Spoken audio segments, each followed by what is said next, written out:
Why buy a Trackhawk for over 100 grand when you can build one for less than 40?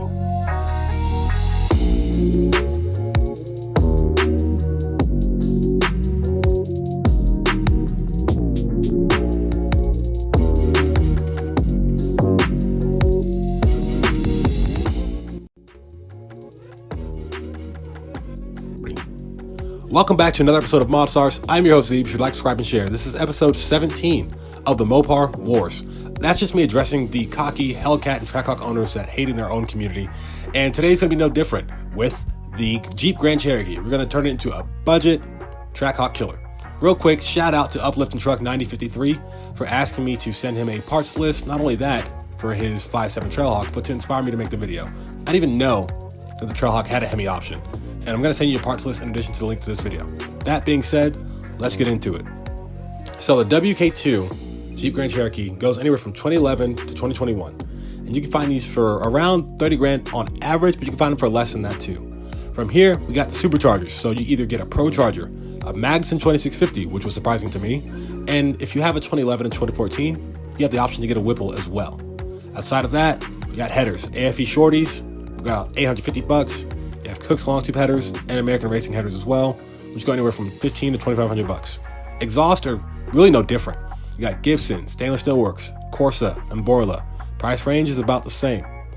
Aside of that, we definitely need to get the 180-degree thermostat, and then we're going to move on to suspension. So the B Woody, basically strut kit, is something that you'll absolutely need, especially if you're going to do dig racing and go after anything, whether it's Trackhawks or anything else, right? Heads up drag racing, doesn't matter. It's going to help eliminate wheel hop, and what's cool about this kit is that it comes with a diff brace and the option to add the front diff brace as well. Now, it's said that anybody who uses this who has a Trackhawk should go half poly bushings, half Duralene. So anybody who wants to do some hardcore racing, I advise you to do the same.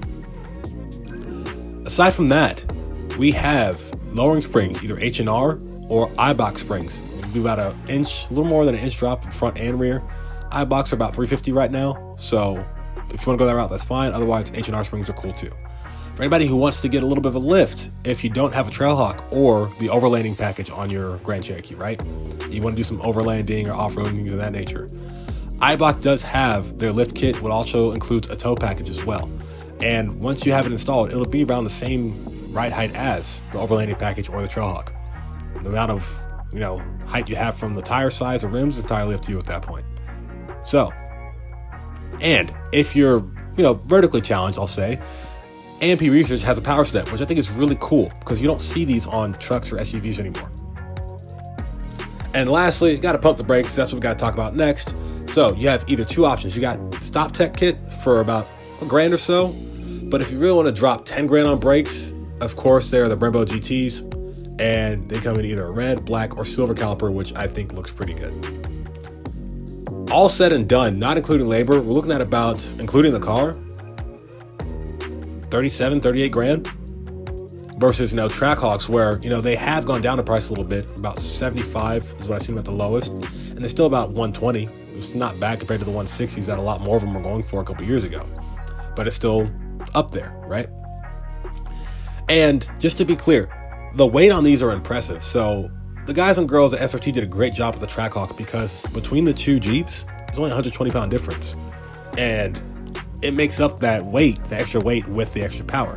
Now, with that being said, I imagine that even with all the mods that we're going to add to the Grand Cherokee, it'd still be cheaper to maintain than the Trackhawk. I mean, just because one can drop 75 grand on a Jeep does not mean you can afford to maintain said Jeep. I think that's a mistake that a lot of people get with cars in general. No one talks about how much it costs to maintain a vehicle, just how much it costs to get into one. And any car, doesn't matter if it's Hellcats, Trackhawks, or anything. And that's something you don't hear at all about SRT vehicles, modern day SRT vehicles. Aside from the fact that, they probably don't hear about it because they're stolen all the time. That might even be why people steal them. Anyways, that's beside the point. Point being is that just context is key. And I just want to provide that to you guys as far as that goes. So even if you have the money, especially if you have the money, would you rather drop 80 grand on the SRT or spend less than half on the Grand Cherokee and getting pretty much the same thing? And it's, it's unassuming. It doesn't draw attention like the others do. You get what I'm trying to say about that. That's all we got for this video. Let me know what you think. Let me know what you would get. Let me know what you would do. Do you have one? Do you want to buy one? Do you want to build your Grand Cherokee? Stay tuned because there is going to be a part 2 to this. In addition to that, we're going to talk about the Durango and how to do the same for that as well. And maybe even a part 2 on the TRX Ram Killer. So be sure to watch that video and stay tuned for the other ones. Like, subscribe, and share. If you don't know, now you know, but do what you want to do.